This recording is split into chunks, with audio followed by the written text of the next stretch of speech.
சோதரராவோ. அவர் திரு ரத்த உறவில் நாம் சோதரராவோ. இயேசுவின் அன்பை கொண்டாடுவோம், அவர் திருப்பலியில் ஒன்றாகுவோம். இயேசுவின் அன்பை கொண்டாடுவோம், அவர் திருப்பலியில் ஒன்றாகுவோம். அன்னையின் அன்பு பக்தர்களே, இத்திருப்பலியானது ஆலயத்தில் கூடியிருக்கும் பக்தர்களின் கருத்துகளுக்காகவும் ஜெயா பிளஸ் தொலைக்காட்சி, திருத்தல இணையதளம் மற்றும் அனைத்து சமூக ஊடகங்கள் வழியாக பங்கெடுக்கும் பக்தர்களின் கருத்துகளுக்காகவும், இன்றைய நாளில் ஒளிபரப்பிற்கு உதவி செய்த நன்கொடையாளர்களின் குடும்ப கருத்துகளுக்காகவும், நேற்று திருப்பலி எழுதி வைத்தவர்களின் கருத்துகளுக்காகவும் ஒப்புக் கொடுக்கப்படுகிறது. மேலும் இந்த ஒளிபரப்பை காணுகின்ற அனைத்து அன்னையின் பக்தர்களையும் இறைவன் நிறைவாக ஆசிர்வதிக்கவும் இத்திருப்பலியில் மன்றாடுவோம். Dear devotees, this Mass is offered for all the faithful gathered here and those who are participating through Jaya Plus, Shrine Web TV, as well as other social media. And in a special way, for all the sponsors of this live telecast Mass and those who wrote their Mass intentions yesterday, and all the devotees of Our Lady of Health Velangani who are watching the same. தந்தை மகன் தூயாவியாரின் பெயராலே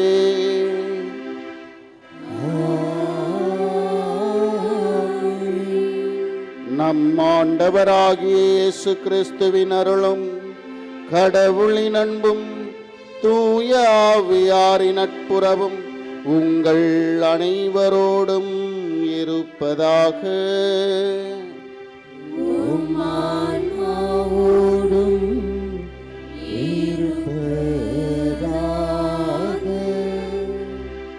இயேசுவில் பிரியமானவர்களே, இன்று அன்னையாம் திரு அவை திருத்தூதர் பர்னபா இவருடைய நினைவை சிறப்பிக்கின்றது. இவர் திருத்தூதர் 12 பேரில் ஒருவர் அல்ல, மாறாக திருத்தூதர்களில் ஒருவராக கருதப்பட்டவர். காரணம், இவர் திருத்தூதர்களுடைய மனநிலையை பெற்றிருந்தார். திருத்தூதர்களோடு இணைந்து இயேசுவினுடைய இறையாட்சி பணியை செய்தவர். இவருடைய பெயருக்கு ஊக்கமளிப்பவர், ஆறுதல் அளிப்பவர் என்பது பொருள். திருத்தூதர்கள் உற்சாகத்தோடு இறைப்பணி செய்வதற்கு ஊக்கமளித்து வந்தார். அவர்கள் சோர்வில் இருந்த பொழுது அவர்களுக்கு ஆறுதலாக இருந்தார். அத்தோடு மட்டுமல்ல, அவர் நன்மையை கண்டு அதை சுட்டி காண்பிக்கின்ற சிறப்பு தன்மை உடையவராக இருந்தார். எவ்வாறெனில், பவுல் மனமாற்றம் அடைந்த பிறகு பவுலை அறிமுகப்படுத்தியவர் இந்த பர்னபாஸ் தான் திருத்தூதர்களுக்கு. காரணம், அந்த திருத்தூதர்கள் பவுலை ஏற்பதற்கு தயங்கினார்கள். அவரிடம் இருக்கின்ற நன்மைத்தனத்தை சுட்டி காண்பித்து மற்ற திருத்தூதர்களும் அவரை ஏற்றுக்கொள்ள வேண்டும் என்பதை வலியுறுத்தினார். ஆக இந்த நாளிலே இந்த உன்னதமான பரிசுத்தமான இந்த திருத்தூதரிடம் நாம் கற்றுக்கொள்ள வேண்டிய பண்புகள், ஊக்கமளிக்கவும் உற்சாகப்படுத்தவும் ஒருவரிடம் இருக்கின்ற நன்மைத்தனத்தை உணர்ந்து கொள்ள இந்த திருப்பலியில் ஜெபிப்போம். தூய மறை நிகழ்வுகளை தகுதியான விதத்தில் ஒப்புக்கொடுக்க தடையாக இருக்கின்ற நம் குற்றம் குறைகளை நினைத்து பார்த்து இறைவனிடம் மனம் வருந்தி மன்னிப்பு வேண்டுவோம்.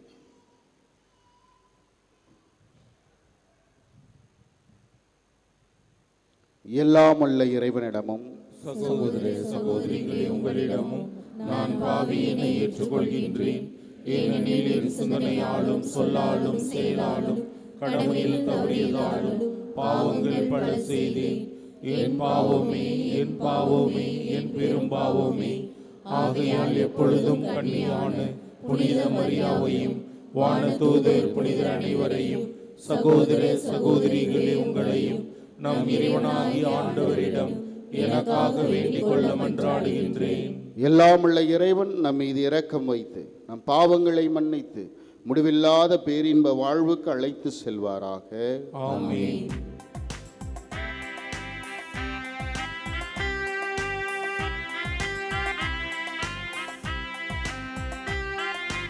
ஆண்டவரே இரக்கமாயிரும். ஆண்டவரே இரக்கமாயிரும். கிறிஸ்துவே இரக்கமாயிரும். கிறிஸ்துவே இரக்கமாயிரும். ஆண்டவரே இரக்கமாயிரும். ஆண்டவரே இரக்கமாயிரும்.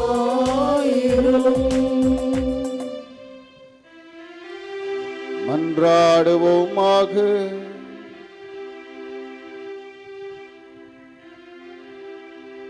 இறைவா, நம்பிக்கையாலும் தூயாவியாலும் நிறைவு பெற்றவும் அது புனித பர்னபாவை பிற இனத்தாரை மனமாற்றும் பணிக்கு என ஒதுக்கி வைக்க ஆணையிட்டீரே. அவர் பெருமுயற்சியுடன் போதித்த கிறிஸ்துவின் நற்செய்தி சொல்லாலும் செயலாலும் உண்மையுடனும் அறிவிக்கப்பட செய்தருள்வீராக. உம்மோடும் தூயாவியாரின் ஒன்றிப்பில் இறைவனாய் என்றென்றும் வாழ்ந்து ஆட்சி செய்கின்ற அவர் வழியாக உம்மை மன்றாடுகின்றோம்.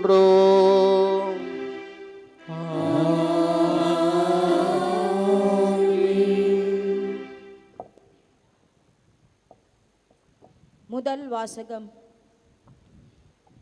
திருத்தூதர் பவுல் கொரிந்தியருக்கு எழுதிய 2ஆம் திருமுகத்திலிருந்து வாசகம்.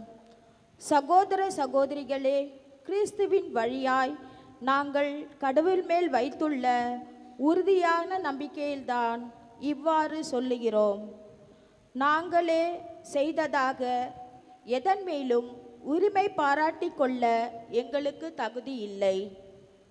எங்கள் தகுதி கடவுளிடமிருந்தே வருகிறது. அவரே புதிய உடன்படிக்கையின் பணியாளராகும் தகுதியை எங்களுக்கு தந்தார். அவ்வுடன்படிக்கை எழுதப்பட்ட சட்டத்தை சார்ந்தது அல்ல, தூய ஆவியே சார்ந்தது. ஏனெனில் எழுதப்பட்ட சட்டத்தால் விளைவது சாவு, தூய ஆவியால் விளைவது வாழ்வு. கற்களில் பொறிக்கப்பட்ட அச்சட்டம் சார்ந்த திருப்பணி சாவை விளைவிப்பதால் இருந்தும் அது மாட்சியுடன் அருளப்பட்டது. விரைவில் மறைய வேண்டியதாயிருந்த அம்மாட்சியே மோசேயின் முகத்தில் இஸ்ரவேல் மக்கள் பார்க்க முடியாத அளவுக்கு ஒளி வீசியது.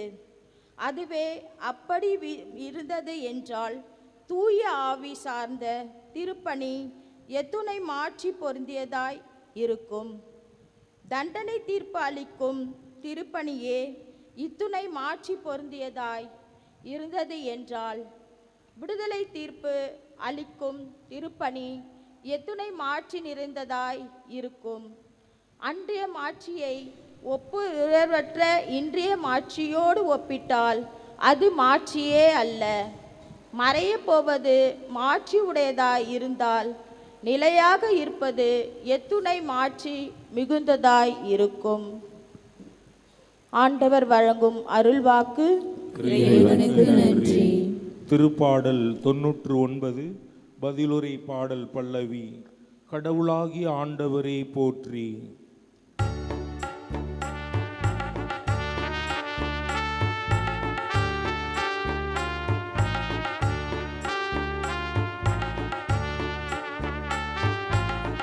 கடவுளாகிய ஆண்டவரே தூயவர் தூயவர். கடவுளாகிய ஆண்டவரே தூயவர் தூயவர். நம் கடவுளாகிய ஆண்டவரை பெருமைப்படுத்துங்கள். அவரது அரியணை முன் தாழ்பணிந்து வணங்குங்கள். அவரே தூயவர். மோசேயும் ஆரோனும் அவர்தம் குருக்கள். அவரது பெயரால் மன்றாடுவோருள் சாமுவேலும் ஒருவர். கடவுளாகிய ஆண்டவரே, தூயவர், தூயவர். கடவுளாகிய ஆண்டவரே, தூயவர், தூயவர். அவர்கள் ஆண்டவரை நோக்கி மன்றாடினர். அவரும் அவர்களுக்கு செவி சாய்த்தார். மேகத்தூணில் இருந்து அவர்களோடு பேசினார். அவர்கள் அவருடைய ஒழுங்குமுறைகளையும் அவர் தந்த நியமங்களையும் கடைபிடித்தார்கள். கடவுளாகிய ஆண்டவரே, தூயவர், தூயவர். கடவுளாகிய ஆண்டவரே, தூயவர், தூயவர்.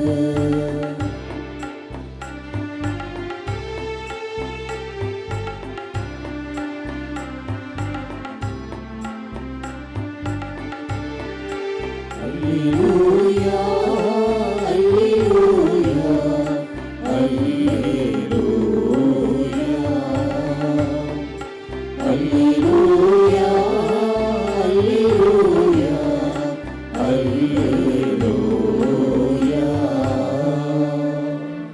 ஆண்டவரே, உம் வழிகளை எனக்கு கற்பித்தருளும். உமது உண்மை நெறியில் என்னை நடத்தி எனக்கு கற்பித்தருளும். அல்லேலூயா, அல்லேலூயா, அல்லேலூயா. அல்லேலூயா, அல்லேலூயா, அல்லேலூயா.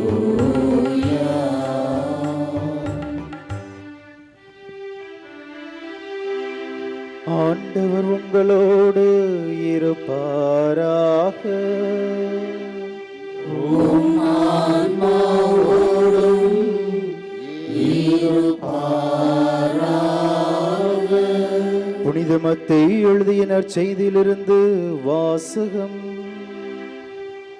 ஆண்டவரே, மாட்சி உமக்கே. அக்காலத்தில் இயேசு தம் சீடரை நோக்கி கூறியது: திருச்சட்டத்தையோ இறை வாக்குகளையோ நான் அழிக்க வந்தேன் என நீங்கள் எண்ண வேண்டாம். அவற்றை அழிப்பதற்கல்ல, நிறைவேற்றுவதற்கே வந்தேன். விண்ணும் மண்ணும் ஒழிந்து போகும் முன் திருச்சட்டம் யாவும் நிறைவேறும். அதன் ஒரு சிற்றெழுத்தோ ஒரு புள்ளியோ ஒழியாது என உறுதியாக உங்களுக்கு சொல்கிறேன். எனவே இக்கட்டளைகளில் மிக சிறியது ஒன்றையேனும் மீறி அவ்வாறே மக்களுக்கு கற்பிக்கிறவர் விண்ணரசில் மிக சிறியவர் என கருதப்படுவார். இவை அனைத்தையும் கடைபிடித்து கற்பிக்கிறவரோ விண்ணரசில் பெரியவர் என கருதப்படுவார்.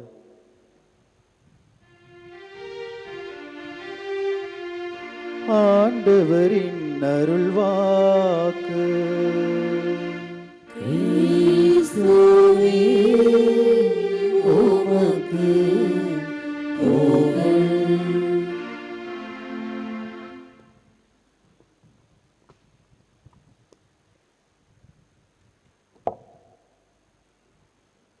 கிறிஸ்துவ விசுவாச வாழ்வின் செயல்பாடுகள் சீரமைக்க வேண்டும் என்பது இறைவனுடைய இன்றைய அழைப்பு.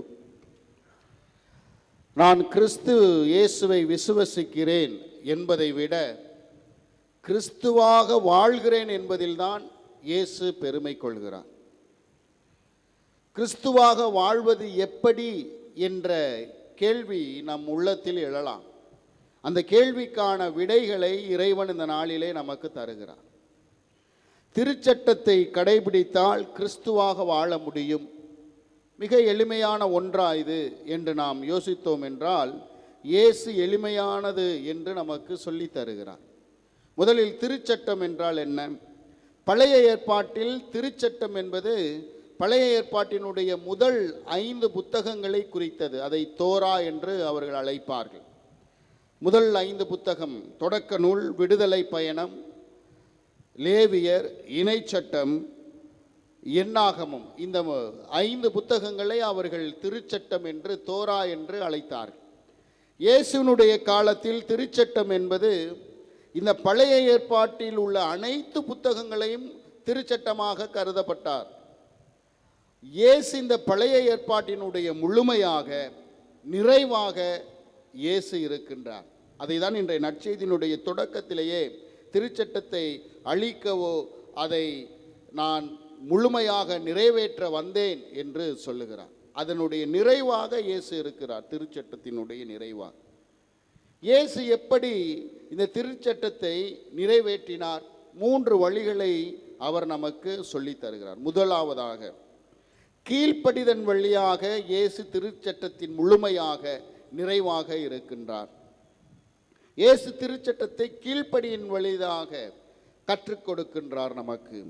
பிலிப்பியருக்கு எழுதிய திருமுகம் 2வது அதிகாரம் 8வது இறைவார்த்தையிலே, சாவை ஏற்கும் அளவுக்கு, அதுவும் சிலுவை சாவை ஏற்கும் அளவுக்கு அவர் கீழ்ப்படிந்து இருந்தார் என்று.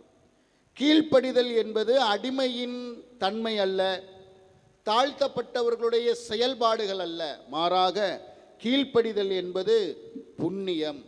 அது நாம் இறைவனை அன்பு செய்கிறோம் அல்லது நாம் யாருக்கு கீழ்ப்படுகிறோம், அவர்களை நாம் எந்த அளவுக்கு அன்பு செய்கிறோம் என்பதனுடைய அடிப்படை அடையாளம்.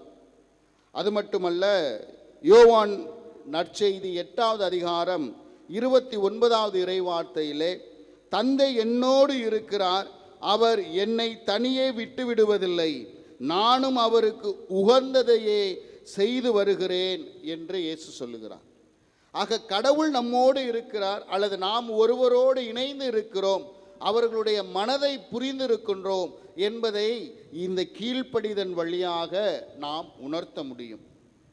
பல நேரங்களில் கீழ்ப்படிந்தால் நம்மளுடைய தன்மை குறைந்து விடுவோமோ என்று, நமது தனித்துவம் மாறிவிடும் என்று நாம் நினைத்து கொள்ளுகின்றோம். இல்லை, கீழ்ப்படிதல் வழியாக நாம் எந்த அளவுக்கு இறை உறவிலும் பிறர் உறவிலும் இணைந்து இருக்கிறோம் என்பதை நம்மால் சுட்டி காண்பிக்க முடியும். அதை தான் இயேசு செய்தார். அதற்கு மேலாக ஒரு உச்சமாக இயேசு கீழ்ப்படிதலை ஒரு தனி சிறப்பான வடிவத்தில் நமக்கு கொடுக்க விரும்புகிறார். என்னவென்றால், எபிரேயருக்கு எழுதப்பட்ட திருமுகம் 5வது அதிகாரம் 8வது இறைவார்த்தையிலே, அவர் இறைமகனாக இருந்தும் துன்பம் வழியே கீழ்ப்படிதலை கற்றுக்கொண்டார் என்று. ஆக துன்பத்தை ஏற்பது கூட கீழ்ப்படிதனுடைய புனிதமான நிலையாக இருக்கின்றது. நாம் எத்தனை பேர் துன்பத்தை ஏற்றுக்கொள்கிறோம்? துன்பம் வேண்டாம் என்று தான் சொல்லுகிறோம். நாம் நன்கு புரிந்து கொள்ள வேண்டும், கிறிஸ்துவர்களுடைய சிறப்பான அடையாளம், தனித்துவமான அடையாளம் துன்பம். ஏனென்றால் நீங்களும் நானும் விசுவசிக்கின்ற அந்த இறைமகன் இயேசு கிறிஸ்து துன்பப்பட்டு தான், சிலுவையில் மரித்து தான் நமக்கு மீட்பை கொடுத்தார். துன்பம் நமது அடையாளம்.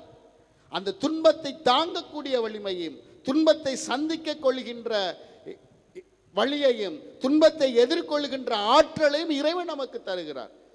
அதை தான் இயேசுவுக்கும் விண்ணக தந்தை கொடுத்தார். துன்பத்தின் வழியாக அவர் தான் இறைமகன் என்பதை, விண்ணக தந்தைக்கு கீழ்ப்படுகின்ற இறைமகன் என்பதை அங்கு நமக்கு கற்றுத்தருகின்றார். துன்பத்தை ஏற்பதும் கூட கீழ்ப்படிதல். இரண்டாவதாக, இயேசு அன்பு செயல் வழியாக இந்த திருச்சட்டத்தினுடைய முழுமையாக நிறைவாக இருக்கின்றார். என்ன அந்த அன்பு செயல்? சட்டம் என்பது தீர்ப்பளிக்கவோ அல்லது தண்டிப்பதற்கோ அல்ல, மாறாக அது ஒருவருடைய நிலையை உயர்த்துவதற்கு, அது அன்பு செய்வதற்கு என்பதை இயேசு இங்கு நமக்கு சுட்டி காண்பிக்கின்றார். உண்மையான சட்டம் அன்பால் ஆளப்பட வேண்டும். அது எங்கு இருந்தாலும் சரி, நம் இல்லமாக இருக்கட்டும், நாம் பணி செய்கின்ற பணித்தலங்களாக இருக்கட்டும், நமது பங்காக இருக்கட்டும், ஊராக இருக்கட்டும், நாடாக இருக்கட்டும், சட்டம் என்பது அன்பால் ஆளப்பட வேண்டும். அன்பு இல்லாத உறவு இருக்க முடியாது. அதே போல அன்பு இல்லாத சட்டம் இருக்க முடியாது. அதற்கு சிறந்த உதாரணம் விவிலியத்திலே இயேசு நமக்கு அழகான நிகழ்வை தருகிறார். விபச்சாரத்தில் பிடிப்பட்ட அந்த பெண்ணை பார்க்கின்றோம். எல்லாரும் மோசையின் சட்டப்படி இந்த பெண் கல்லால் எறிந்து கொலை செய்யப்பட வேண்டும் என்று கல்லை எடுத்து அந்த பெண்ணை எறிவதற்கு பார்க்கிறார்கள். ஆனால் சட்டத்தின் நிறைவாக இருக்கின்ற இறைமகன் இயேசு கிறிஸ்து சட்டத்தின் மட்டும் அவர் நிறைவு அல்ல, அன்பின் நிறைவு என்பதை உணர்த்தி காட்டுகிறார். எப்படி? அந்த பெண்ணுக்கு தீர்ப்பிடாமல் அவரை இனி நீ பாவம் செய்யாதே என்று சொல்லி அனுப்பிவிடுகிறார். பிரியமானவர்களே, நாம் சற்று யோசித்து பார்ப்போம். கண்டிப்பு என்ற ஒரு வார்த்தையால், ஒரு குணத்தினால் நாம் எத்தனை உறவுகளை நாம் இழந்திருக்கின்றோம். கண்டிப்பாக நான் பேச மாட்டேன், கண்டிப்பாக அவருடைய முகத்தில் நான் முழிக்க மாட்டேன், கண்டிப்பாக அந்த நிகழ்வுக்கு நான் போக மாட்டேன், கண்டிப்பாக அந்த உறவு எனக்கு வேண்டாம் என்று சொல்லி இந்த கண்டிப்பை நாம் வெறும் சட்டமாக வைத்திருக்கின்றோமே தவிர அதை அன்பாக வைப்பது கிடையாது. அன்பு இருந்தால் நான் எதற்கு அவர்களை செய்ய வேண்டும், அவர்களுக்கு செய்ய வேண்டும், நான் எதற்கு அவர்களை பார்க்க வேண்டும் என்ற கேள்வி எதற்கு என்று வராமல், எதற்காக நான் அவர்களை அன்பு செய்யக்கூடாது, எதற்காக நான் அவர்களோடு பேசக்கூடாது என்ற மாற்று சிந்தனையிலே நாம் மாறிவிடுவோம். இங்கு இயேசு அதை தான் உணர்த்த விரும்புகின்றார். இரண்டாவதாக ஊதாரி மைந்தனுடைய ஓமையை நாம் பார்க்கின்றோம். தன்னுடைய சொந்த மகன், இளைய மகன் தன்னை விட்டு சென்ற பிறகு, தன்னுடைய சொத்துக்கள் எல்லாம் பாழாக்கிய பிறகும் கூட அந்த தந்தை ஊதாரித்தனமாக அந்த மகனை அன்பு செய்கிறார். சட்டத்திற்கு அவனை உட்படுத்தவில்லை. ஏன் எனக்கு துரோகம் செய்தார், ஏன் என்னுடைய சொத்துக்களை பாழாக்கினார், இந்த இல்லத்திற்கு நீ நுழைவதற்கு அருகதையற்றவன் என்று ஒருபோதும் அந்த தந்தை அவரை ஒதுக்கி வைக்கவில்லை, விரட்டவில்லை. மாறாக தன்னுடைய உறவிலே அவர் அவனை இணைத்து கொள்ளுகின்றார். சட்டத்தை தாண்டி அன்பை அவருக்கு அங்கு காட்டுகிறார். அரவணைத்து புதிய ஆடைகளும் மோதிரமும் கொடுத்து இருந்த அந்தஸ்தை விட உயர்ந்த அந்தஸ்துக்கு அந்த மகனை உயர்த்துவதை நாம் பார்க்கின்றோம். மூன்றாவதாக, இந்த சட்டத்தின் வழியாக நிறைவு செய்ய வேண்டுமென்றால், இயேசு முழுமையாக்கினார் என்றால் அது மாற்றத்தின் வழியாக. மாற்றம் என்பது பழமையின் முடிவு அல்ல, மாறாக புதுமையின் தொடக்கம். பல நேரங்களில் இந்த மாற்றத்தை நாம் ஏற்றுக்கொள்வது கிடையாது. காலங்காலமாக செய்தோம், வழி வழியாக செய்தோம், இது எங்கள் குடும்பத்தினுடைய தனி திறமை, இது எங்கள் குடும்பத்தினுடைய தனி அடையாளம், நாங்கள் இப்படித்தான் இருப்போம் என்று ஒரு கட்டுக்கோப்பான நாம் வாழ்க்கையில் வாழ்ந்து கொண்டு இருக்கின்றோம். ஆனால் இயேசு இங்கு மாற்றத்தை அவர் முன்னிலைப்படுத்துகின்றார். இயேசு மாற்றி யோசித்தார். எப்படி மாற்றி யோசித்தார்? விண்ணகத்தந்தை எல்லோருக்கும் உரியவர், விண்ணகத்தந்தையை மிக எளிமையாக மாற்றினார். அதுதான் இயேசுனுடைய தனி திறமையாக இருந்தது, தனித்துவமாக இருந்தது. ஒரு குறிப்பிட்ட இன மக்களுக்குத்தான் விண்ணகத்தந்தையினுடைய இரக்கமும் அன்பும் என்ற அந்த நிலைப்பாட்டை மாற்றினார். விண்ணகத்தந்தையினுடைய அன்பும் இரக்கமும் எல்லோருக்கும் உடையது, இதில் யாரும் பாரபட்சம் இல்லாதவர்கள் என்பதை இயேசு வாழ்ந்து காட்டினார். இயேசுனுடைய செயல்பாடுகள் அதை உணர்த்தியது. நாமும் சற்று யோசித்து பார்ப்போம். மாற்றம் வருகின்ற பொழுது அது பெருமனதோடு, திறந்த மனதோடு ஏற்றுக்கொள்ள முடிகின்றதா? அந்த மாற்றத்தை நம்மால் இணைந்து செயல்பட முடிகின்றதா மாற்றத்தோடு என்று நாம் சிந்தித்து பார்க்க வேண்டும். ஆக நம்முடைய குடும்பத்தில் ஒரு மாற்று சிந்தனை வருகின்ற பொழுது அதை நாம் தாராள மனதோடு ஏற்றுக்கொள்ள வேண்டும். 2 நிகழ்வுகள். ஜூன் மாதம் 3ஆம் தேதி இந்த ஆண்டிலே ஒரு தீர்ப்பானது வழங்கப்பட்டது. அந்த தீர்ப்பிலே ஒருவன் திருடியதற்காக கையும் மெய்யுமாக பிடிக்கப்படுகின்றான். அவன் ஒரு 1000 ரூபாய் மதிப்புள்ள பொருளை திருடிவிட்டான். நீதிபதி இவ்வாறாக அவரை விசாரித்து தீர்ப்பளித்தார். அந்த தீர்ப்பு தான் மிக அழகானது. இதற்கு முன்னதாக அவன் திருடி இருக்கின்றானா? இல்லை, எதுவுமே இதுவரை அவன் திருடியது கிடையாது. எதற்காக திருடினான்? தன்னுடைய குடும்ப சூழலுக்காக திருடினான். இந்த திருட்டை அவன் ஒப்புக்கொள்கிறானா?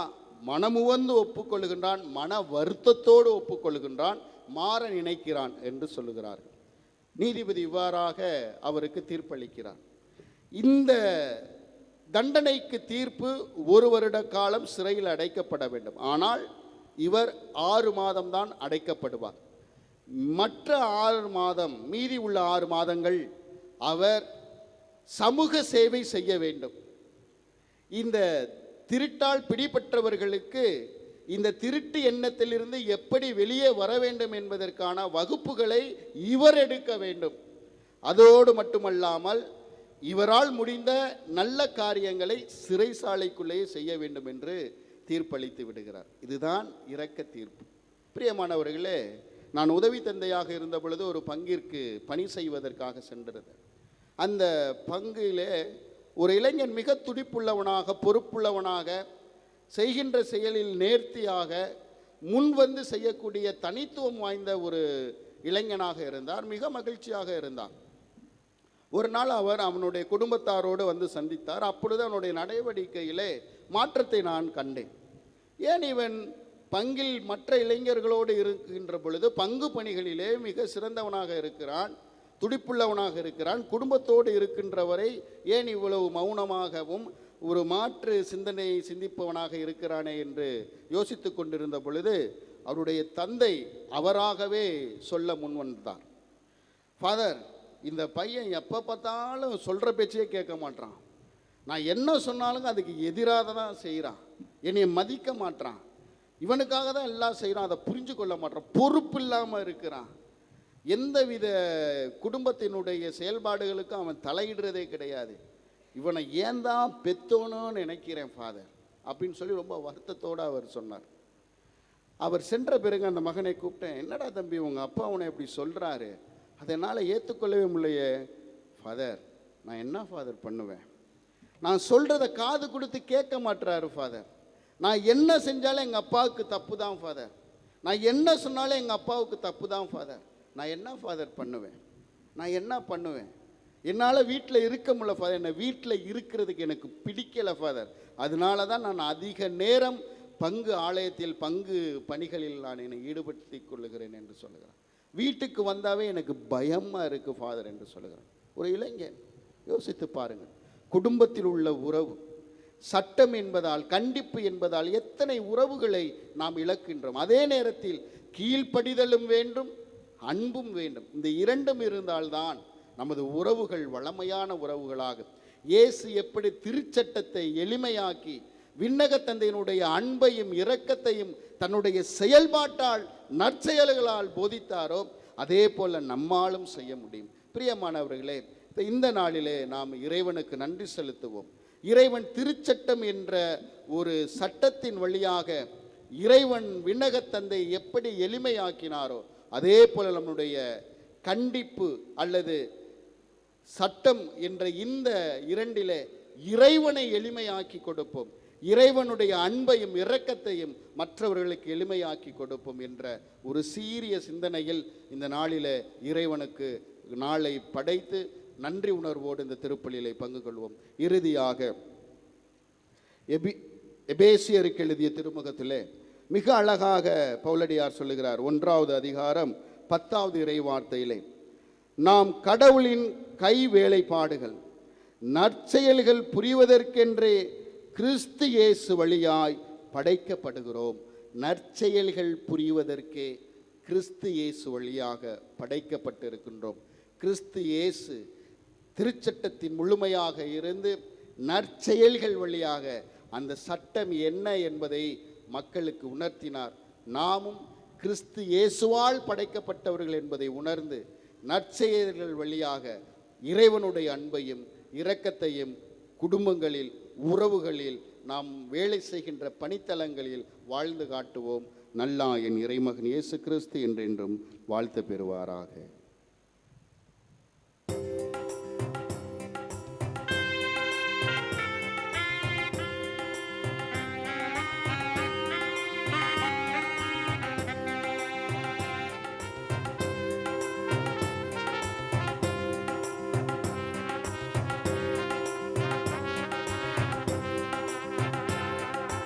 அள்ளி தந்தாயே இறைவா, அள்ளி தந்தாயே,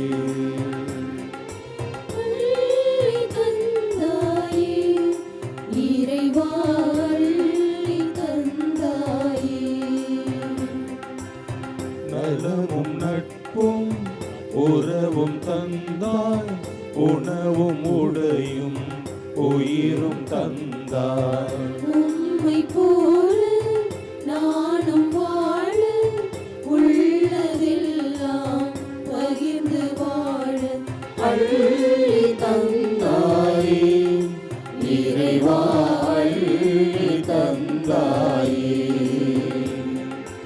அள்ளி தந்தாயே இறைவா அள்ளி தந்தாயே. சகோதர சகோதரிகளே, எங்களுடையதும் உங்களுடையமான இப்பலி எல்லாமல்ல இறைவனுக்கு ஏற்றதாகும்படி மன்றாடுங்கள். ஆண்டவர் தமது பெயரின் புகழ்ச்சிக்காகவும் ஆட்சிக்காகவும் நமது நன்மைக்காகவும் புனித திரு அவை அனைத்து நலனுக்காகவும் உமது கையிலிருந்து இப்படியே ஏற்றுக்கொள்வாராக. ஆண்டவரே, உமக்கு ஒப்பு கொடுக்கப்பட்ட காணிக்கைகளை உமது ஆசியால் புனிதப்படுத்த உம்மை வேண்டுகின்றோம். பிற இனத்தாருக்கு நற்செய்தியின் ஒளியை கொண்டு செல்ல புனித பர்னபாவை தூண்டியது உமது அன்பு தீ எங்கள் உள்ளத்திலும் பற்றி எரிய செய்வீராக. எங்கள் ஆண்டவராகிய கிறிஸ்து வழியாக உம்மை மன்றாடுகின்றோம்.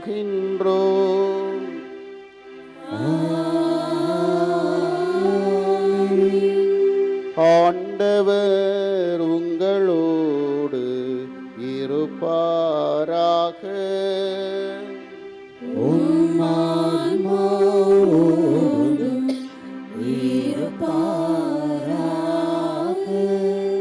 இதயங்களை மேலே எழுப்புங்கள்.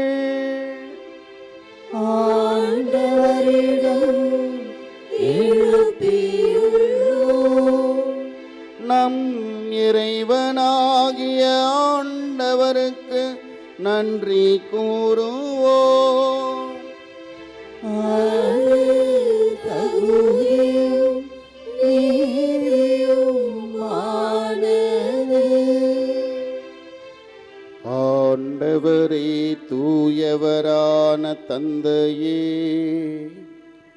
என்றும் உள்ள எல்லாம் வல்ல இறைவா, எங்கள் ஆண்டவராகிய கிறிஸ்து வழியாக எந்நாளும் எவ்விடத்திலும் நாங்கள் உமக்கு நன்றி செலுத்துவது மெய்யாகவே தகுதியும் நீதியுமாகும். எங்கள் கடமையும் மீட்புக்குரிய செயலுமாகும்.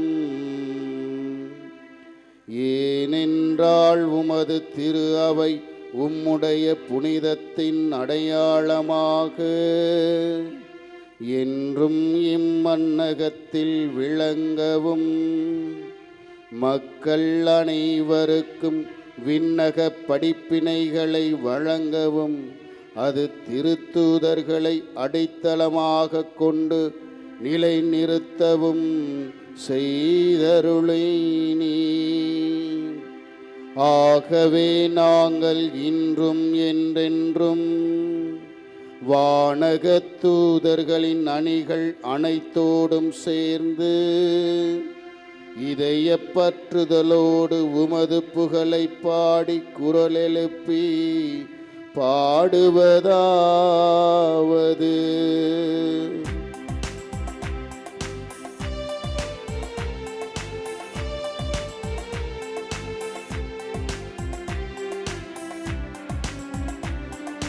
தூயவர் தூயவர் தூயவர் வான்படைகளின் கடவுளாம் ஆண்டவர்.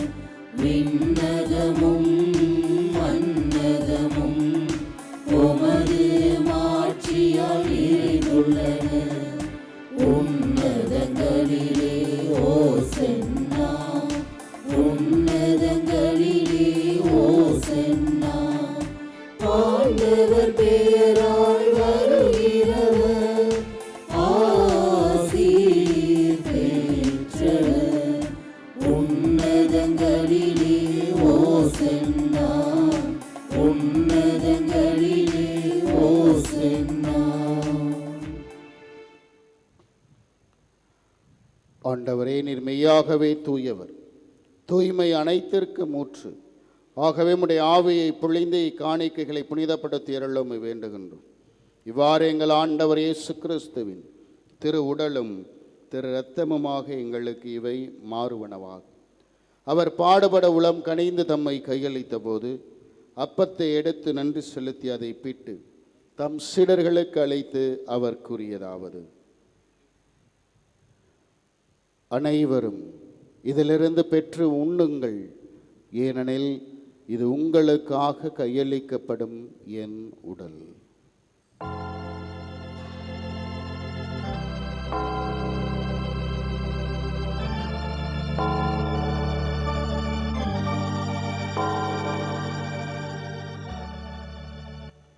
அவ்வண்ணமே இரவு விருந்தை அருந்திய பின் கிண்ணத்தையும் எடுத்து மீண்டும் உமக்கு நன்றி கூறி தம் சீடர்களுக்கு அழைத்து அவர் கூறியதாவது: அனைவரும் இதிலிருந்து பெற்று பருகுங்கள், ஏனெனில் இது புதிய நிலையான உடன்படிக்கைக்குரிய என் இரத்தத்தின் கிண்ணம். இது பாவ மன்னிப்புக்கென்று உங்களுக்காகவும் பலருக்காகவும் சிந்தப்படும். இதை என் நினைவாக செய்யுங்கள்.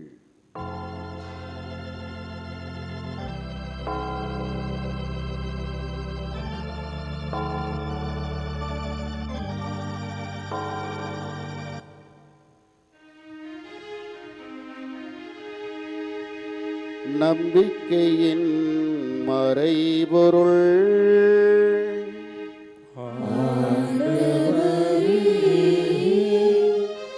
நீர் வருமளவும் உமது இறப்பினை அறிக்கையிடுகின்றோம்.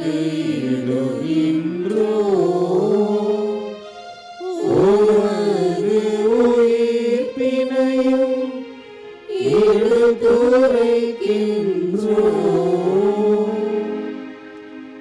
ஆகவே ஆண்டவரே, நாங்கள் கிறிஸ்துவின் இறப்பினையும் உயிர்ப்பினையும் நினைவு கூர்ந்து வாழ்வு தரும் அப்பத்தை மீட்பளிக்கும் கிண்ணத்தை உமக்கு ஒப்புக் கொடுக்கின்றோம். திருமுன் நின்று உமக்கு ஊழியம் புரிய தகுந்தவர்கள் என எங்களை ஏற்றுக்கொண்டீர். எனவே உமக்கு நன்றி செலுத்துகிறோம். மேலும் கிறிஸ்துவின் உடலிலும் இரத்தத்திலும் பங்கு கொள்ளும் எங்களை தூய ஆவியார் ஒன்று சேர்க்க வேண்டுமென உம்மை தாழ்மையுடன் மன்றாடுகின்றோம். ஆண்டவரே, உலகெங்கும் பரவிருக்கும் உமது திரு அவையை நினைவு கூர்ந்திருளும். எங்கள் திருத்தந்தை லியோ, எங்கள் ஆயர் சகாயராஜ், எல்லா திருநிலையினர் ஆகிய அனைவரோடும் உமது திரு அவை அன்பில் நிறைவு பெற செய்திருளும்.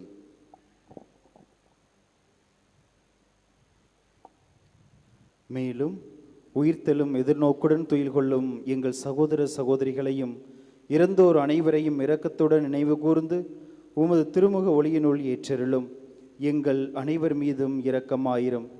கடவுளின் கன்னித்தாயான புனித மரியா, அவருடைய கணவரான புனித யோசேப்பு, புனித திருத்தூதர்கள், இவ்வுலகில் உமக்கு உகந்தவராய் இருந்தோர் ஆகிய புனிதர் அனைவருடனும் நாங்கள் நிலை வாழ்வில் பங்கு கொள்ளும் தகுதி பெற்று திருமகன் இயேசு கிறிஸ்து வழியாக உம்மை புகழ்ந்தேத்தும் வரமருள உம்மை மன்றாடுகின்றோம்.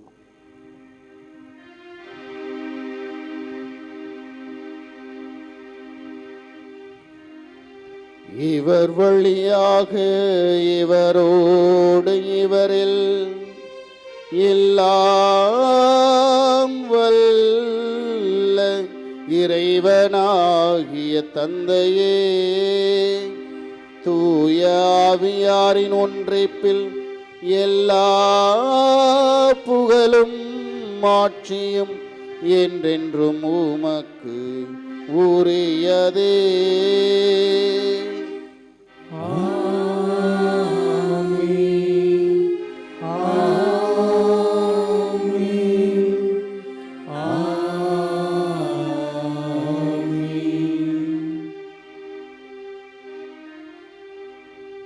மீட்பரின் கட்டளையால் கற்பிக்கப்பட்டு இறை படிப்பினையால் பயிற்சி பெற்ற நாம் அனைவரும் துணிந்து சொல்வோம். விண்ணுலகில் இருக்கின்ற எங்கள் தந்தையே, உமது பெயர் தூயது என போற்ற பெருக.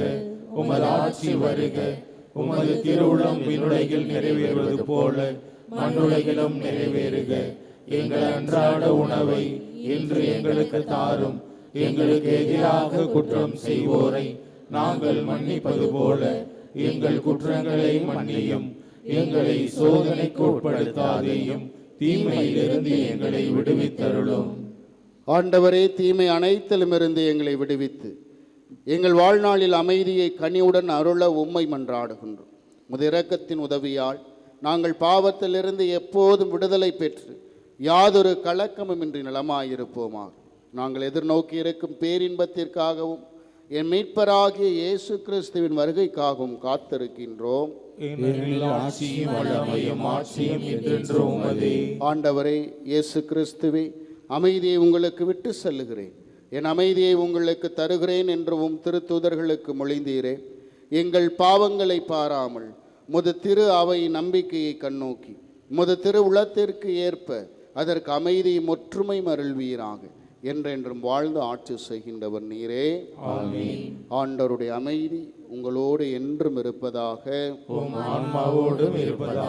ஒருவருக்கொருவர் கிறிஸ்துவின் அமைதியை பகிர்ந்து கொள்வோம். உலகின் பாவங்களை போக்கும் இறைவனின் செம்மறியே, எங்கள் மேல் இரக்கமாயிரும். உலகின் பாவங்களை போக்கும் இறைவனின் செம்மறியே, எங்கள் மேல் இரக்கமாயிரும். உலகின் பாவங்களை போக்கும் இறைவனின் செம்மறியே, எங்களுக்கு அமைதியை அளித்தருளும்.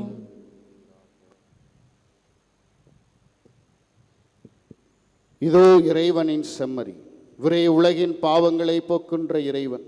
இந்த செம்மறியின் விருந்திற்கு அழைக்க பெற்றோர் பேறு பெற்றோர். ஆண்டவரே, நீரில் எழுந்தருள நான் தகுதியற்றவன், ஆனால் ஒரு வார்த்தை மட்டும் சொல்லி அருளும், எனது ஆன்மா நலமடையும்.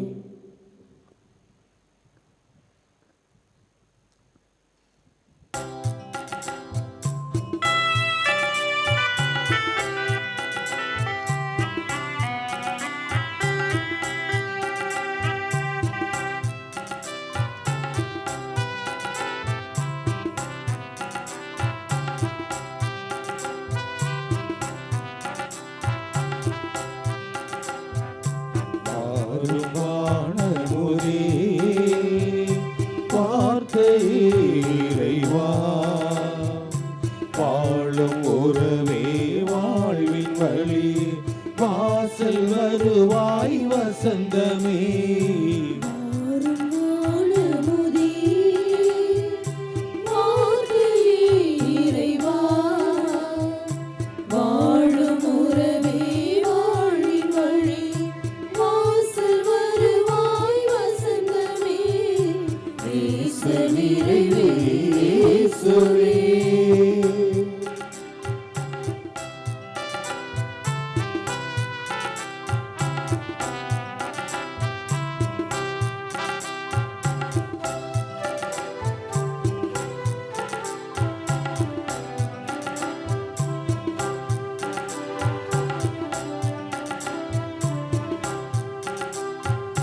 வாழ்வு வழங்கும் உணவிது, என் ஆன்ம உயிராய் வந்தது.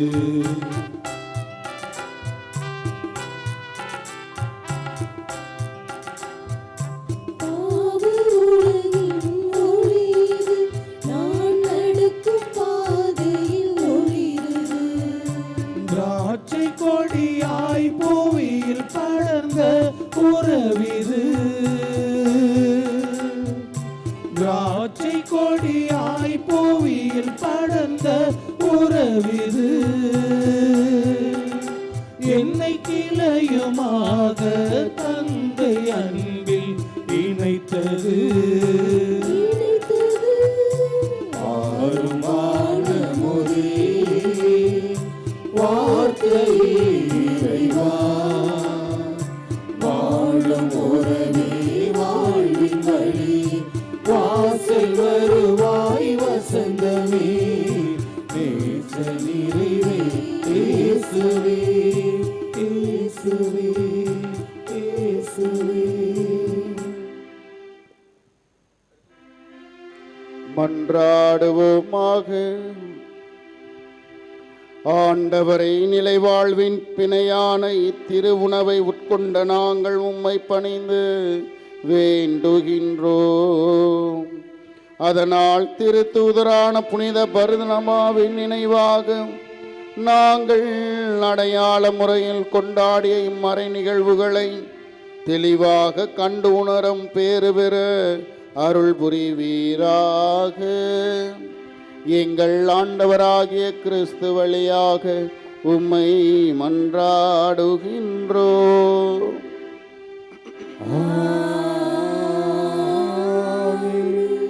ஆண்டவர் உங்களோடு இருப்பாராக.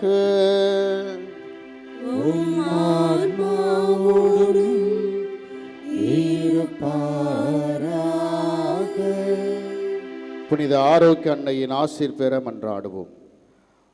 ஆற்றலும் அன்பு மிகுந்த இயேசுவை கையில் ஏந்தி காலமெல்லாம் கடலோரம் காத்திருக்கும் புனித ஆரோக்கிய அன்னையே, இப்பேராலயத்தில் கூடியிருக்கும் பக்தர்கள் மற்றும் இணையதளம் சமூக ஊடகங்கள் வழியாக பங்கு பெறும் அனைவரையும் ஆசீர்வதி. இவர்களின் மனம் சோர்ந்து போகும்போது பால்கார பாலகனின் பால் குடத்தை பொங்க செய்தது போல இவர்களின் மனங்களை மகிழ்ச்சியால் பொங்க வையும். இவர்கள் தோல்வியினால் துவண்டு போகும்போது நடக்க இயலாத சிறுவனை நடக்க வைத்தது போல இவர்களையும் எழுந்து நடக்க வையும். இவர்கள் துன்ப கடலில் தத்தளித்து தடுமாறும் போது போர்ச்சுகீசிய ஆளுமைகளை கரை சேர்த்தது போல இவர்களையும் கரை சேர்த்தருளும். வரம் பெற்றுத்தரும் புனித ஆரோக்கிய அன்னையின் ஆசீர் உங்களோடு இருப்பதாக. May Jesus touch you and heal you through the loving hands of his dear mother, Our Lady of Velangani. எல்லாம் அல்ல இறைவன், தந்தை, மகன், தூய ஆவியார் உங்களை நிறைவாக ஆசிர்வதிப்பாராக. சென்று வாருங்கள், திருப்பலி நிறைவேறிற்று. இறைவனுக்கு நன்றி.